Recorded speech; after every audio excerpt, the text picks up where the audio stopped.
Over the past 2 years, China has conducted 2 rounds of purges within the PLA.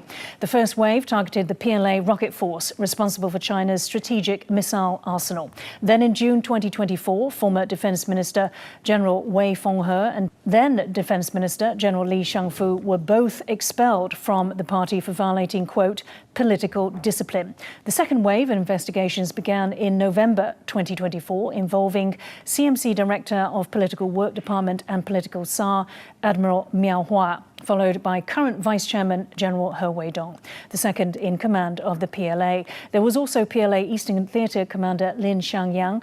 Both Lin and He were loyal to Xi. Of the 7 CMC members announced at the 20th National Congress in 2022, in which Xi stacked top positions with his loyalists, only 4 now remain, including Xi Jinping himself. John, let me come to you first. So tell us, how do, the purging of He Weidong and Miao Hua contribute to, the worry that people have, either over Xi's political judgments or perhaps even attempts to undermine Xi? I mean, you get down to it. I mean, you can't go around the Chinese military, their equivalent of the Pentagon, the Bai Dalo. You can't throw a potato in that hallway without hitting somebody that's corrupt.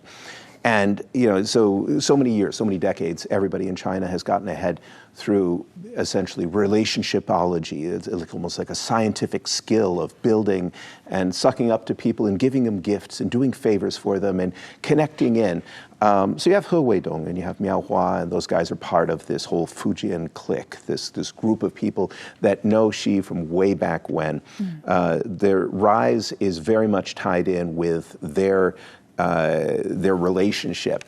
And could you also argue, John, that they helped Xi Jinping rise? Yes. So building up this big base of people, you have like 2 big pillars for his support, which would be this kind of the Shanxi gang, and you have the Fujian clique. And right now it seems like an awful lot of the people that are being wiped out are coming from the Fujian clique.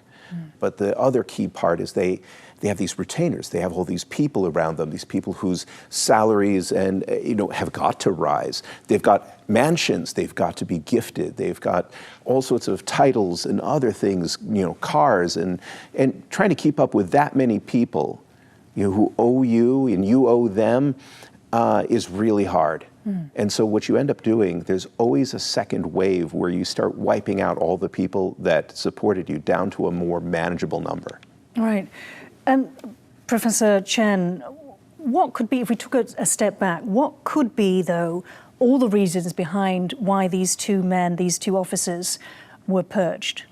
Well, we don't have much open or public information about the stories behind this, but we do know that there's a very amazing big scale of the purge, especially the numbers in the past decades. And only just take the 2024, for example, there are more than 40 provincial or ministerial purges of the high-level military officials. So there is a lot of things going on there.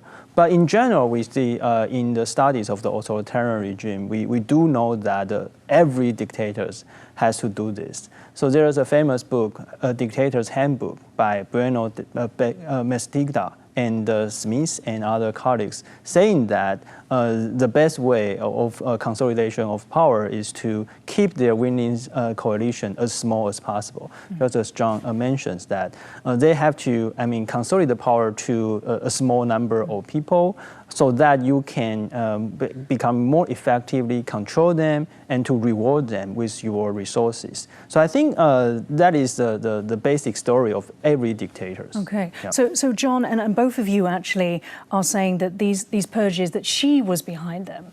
I mean, do you understand the people who think that perhaps somebody else was behind it by the fact that, these were his protégés fast-tracked? They'd only just gone through, being checked for their political loyalty, their loyalty to Xi? I can't imagine anything like that ever happening in a mature country with a large military.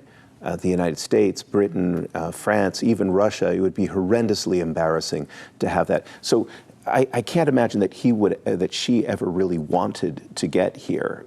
But there may be a bit of gamesmanship between the people from within his circle. The second part of this, of course, is this question about whether there's a resurgent group of other factions, because traditionally China had you had like the Zhang group, you had the Hu Jintao group. Zhang by meaning Jiang Zemin, you have Hu Jintao's group, and then you had Xi, and they're all like sharing power. And Jiang Zemin did his bit and stepped down. Hu Jintao did his bit, stepped down. Xi Jinping gets in and doesn't want to give up the keys. And I think there's a bit of burning resentment. People see the museums being changed over to reflect Xi Jinping thought, and it burns at them because they're thinking, wasn't it supposed to be my turn? Why? Right. So we'll come to this later, though, in terms of who else might be behind the purges. So 1 year ago, after purging former Defense Minister General Wei Feng-yu and then Defense Minister General Li Shangfu, Xi personally decided to convene a CMC political work conference at the historic revolutionary base at Yan'an in Shanxi province. In front of the entire military top brass, Xi referred to political war as the lifeline of the PLA, emphasized the military must be led by those, quote, loyal to the party, and demanded that senior officers, quote, introspect, engage in soul-searching reflections, and make earnest rectifications. As Xi has said before, echoing Mao Zedong, the barrels of guns must always be in the hands of those who are loyal and dependable to the party. Xi has increasingly called for China's top national security officials to be ready for war. Professor Chen, so in your assessment, could a campaign that started out with pure corruption, that was one of the reasons that Miao Hua and He Weidong could be purged, it could have been related to corruption. Has it turned into something different?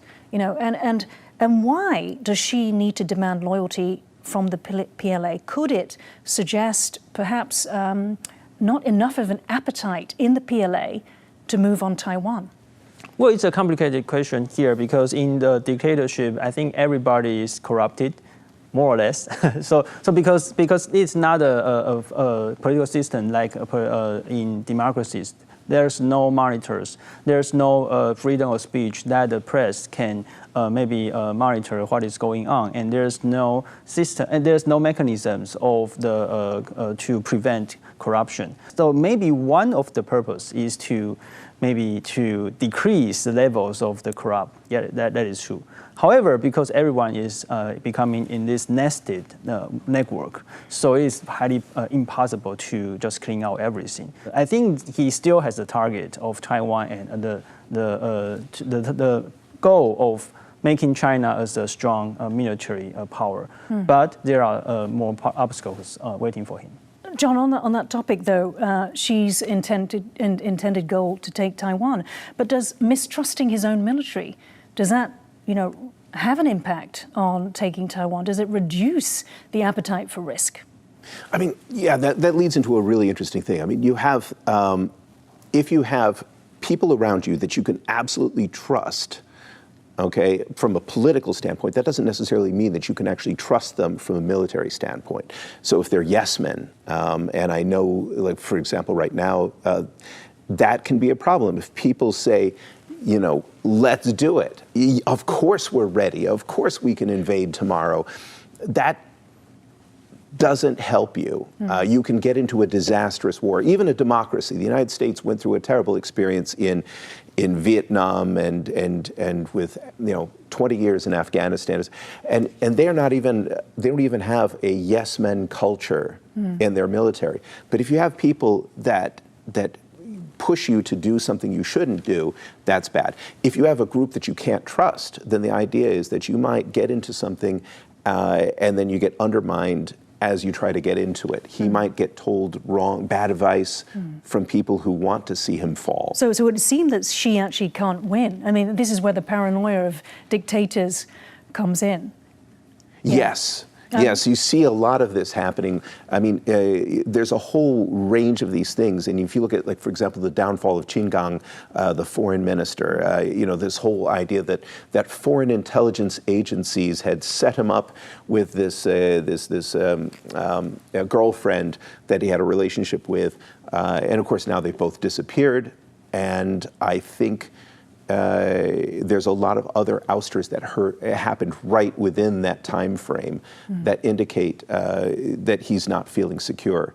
And if you look at the ouster of the yanking of Hu Jintao from the party meeting in October 2022, I mean, usually if you're trying to do a power move, if you want to look like a big man, you don't do things like that. You don't humiliate your political colleagues, even if they're on the other side. You look gracious. You do big man things or big person things. You're bigger than that. But being really petty and small and mean, on television in front of so many people, millions of people saw that. Professor Chen, just going back to the Eastern Theater Command, this is obviously where He Weidong was from. He was the commander for 3 years, up until 2022. There was also a recent removal of Lieutenant General Tang Yong, who served in the 1990s to the 2000s. So he has this tremendous knowledge, I guess, of Taiwan operations. What effect do you think the purging of this expertise from that command has on the morale? Well, I don't understand about how they work or their morale, but I think that does hurt the proficiency of this Eastern Command. And because these people are maybe very familiar with the Taiwan issues. But after the purge, then just as John mentions that there will be more yes men there. So people do not dare to do something that Xi Jinping does not like, or people does not want to say something true. They just want to say something that Xi Jinping likes. Yeah. They just want to keep their job and their lives. Yeah, so it's more likely that there will be more suspicious and cautious of these newly appointed leaders, and also there is higher probability of miscalculation of Xi Jinping and other members in Politburo.